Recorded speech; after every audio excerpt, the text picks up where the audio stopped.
গত 16 বছরের বর্বরতা আমরা স্বচক্ষে দেখেছি। কাজে সেই অভিশপ্ত রাজনৈতিক দল আওয়ামী লীগ এই দেশে গণ অভ্যুত্থান পরবর্তী সময়ে রাজনীতি করবে, এই যে অভ্যুত্থানের অংশীদার শরীকরা আমরা মানব না।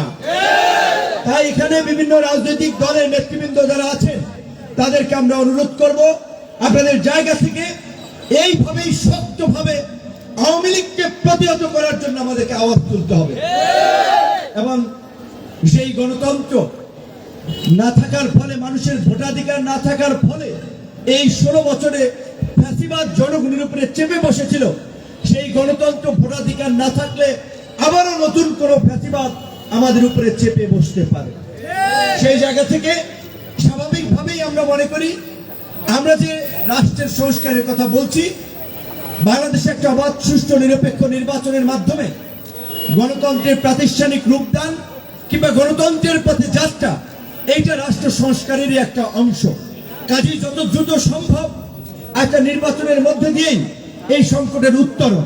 এবং যেহেতু এখানে বিভিন্ন রাজনৈতিক দলের ভাইরা আছেন, স্বাভাবিকভাবেই 16 বছরে আপনারা নানাভাবে ক্ষতিগ্রস্ত হয়েছেন। এই চাঁদপুরে এই বালু খেত সেলিম থেকে ভূমিদস্যু, বিভিন্ন দখলবাজ, চাঁদাবাজ, জুলুমকারী, তাদের অত্যাচারে আপনারা অতিষ্ঠ ছিলেন।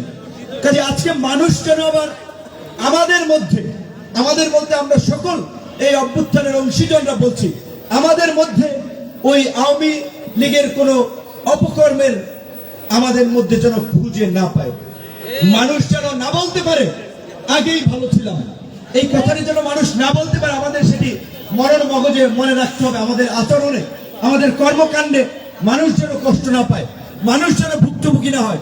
রাজনীতি একটা জনসেবা, রাজনীতি পয়সা কামানোর হাতিয়ার না, রাজনীতি কোনো ব্যবসা না। রাজনীতি যদি নিজের ঘরের খেয়ে পরের মোষ চালাতে পারেন তাহলে তারা রাজনীতি করবেন।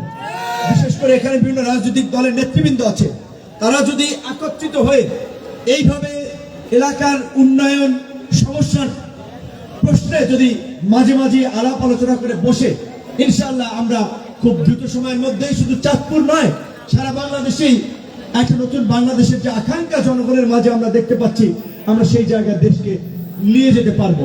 তবে একটা কথা, আমি এই জেলার নেতৃবৃন্দ মঞ্চে আছেন, অন্য জেলায় ইফতারির সুযোগ হয় নাই, 12 দিন ছিলাম দেশের বাইরে, প্রথম ঢাকার বাইরে এই চাঁদপুরে একটি প্রোগ্রাম অংশ নিচ্ছি।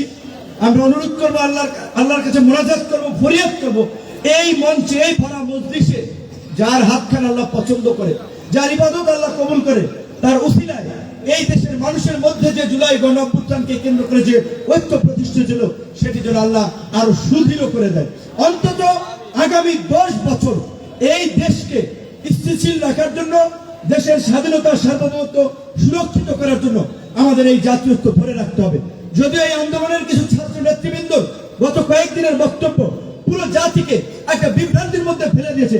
আপনারা দেখেছেন, আমাদের পরিচিত ছোট ভাই, আমাদের ছাত্র নেতারা, একজন কথা বলছে, আরেকজন বলছে যে না এইভাবে হয় নাই, আরেকজনে বলছে যে না তাদের দুইজনের একজনে মিথ্যা কথা বলেছে। তো আমাদের যারা দায়িত্বশীল জায়গা আছে ছাত্র নেতৃবৃন্দকে, তাদেরকে অনুরোধ করব, একটু দায়িত্বের সাথে কথা বলুন। এমন কথা বলবেন না যেটা একটা সংকট উস্কে দেবে, ষড়যন্ত্রকারীদের ফায়দা লোটার রাস্তা তৈরি করে দেবে। যেহেতু ইফতারের আর 2-1 মিনিট বাকি আছে, এই মুহূর্তে যাই হোক, যে মোনাজাত একজনে করবেন তাকে বলে রাখেন। তো আমি যেটা বলছিলাম, আমি এইটুকু বলবো, আজকে এই আন্দোলনে ছাত্রদের, তরুণদের ভূমিকা ছিল। তারা নিজেদের জীবন বিসর্জন দিয়ে, নিজেদের জীবনকে তুচ্ছ তাচ্ছিল্য করে বন্দুকের নলের সামনে দাঁড়িয়েছে। কিন্তু একইভাবে এই যে এখানে আমাদের চুল পাকা সাদা, দাড়িওয়ালা সাদা, বিএনপির লোক, জামাতের লোক, ইসলামী আন্দোলনের লোক, হেফাজতের লোক, খেলাফতের লোক, বিভিন্ন দলের লোক, এই মানুষগুলোও কিন্তু গত 16 বছর নানাভাবে নিগৃহীত হয়েছে, লাঞ্ছিত হয়েছে, এলাকায় থাকতে পারে নাই, বাড়িতে থাকতে পারে নাই, তারপরেও কিন্তু হাসিনার সাথে আপোষ করে নাই। রাজনৈতিক নেতৃবৃন্দর এই আপোষহীন লড়াই কিন্তু এই প্রেক্ষাপট তৈরি হয়ে করেছে, এটি আমাদের ভুলে গেলে চলবে না। এককভাবে কেউ কিছু করতে পারে না।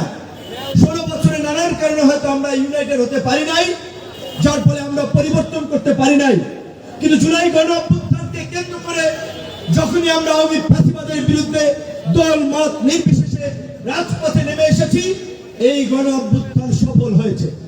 এই গণ অভ্যুত্থানে রাজনৈতিক, সামাজিক বিভিন্ন সংগঠনের নেতৃবৃন্দ, ছাত্র, আলেম ওলামাদের পাশাপাশি প্রশাসনেরও বড় একটা অংশ সেই দিকে জনগণের কাতারে এসে দাঁড়িয়েছে।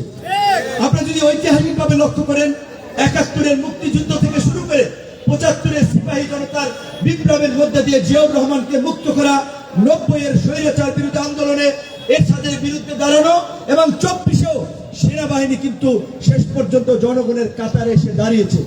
কাজেই সেনাবাহিনীকে কিংবা পুলিশকে, কোন বাহিনী সংস্থা প্রতিষ্ঠানকে বিতর্কিত করা যাবে না। এগুলো রাষ্ট্রীয় প্রতিষ্ঠান, আমার আপনার ভ্যাট ট্যাক্সের পয়সায় চলে। আমরা যারাই সরকার গঠন করি, রাষ্ট্র চালাই, রাষ্ট্র চালাতে এই প্রতিষ্ঠানগুলোকে আমাদের লাগবে।